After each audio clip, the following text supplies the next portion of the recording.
मसीह बरादरी आज ईस्टर का त्यौहार पूरे जोश और जज्बा और मजहबी अकीदत के साथ मना रही है। इस मौके पर अलसुबह मसीह बरादरी ने अमन कैंडल जुलूस निकाला।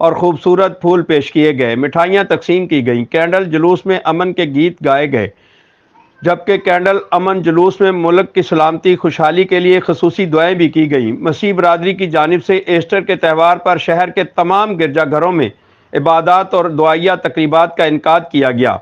मसीह बरादरी की जानिब से बाबा इकबाल उर्फ गोड़ ने इंतज़ामिया की जानिब से बेहतरीन इंतजाम पर शुक्रिया अदा किया।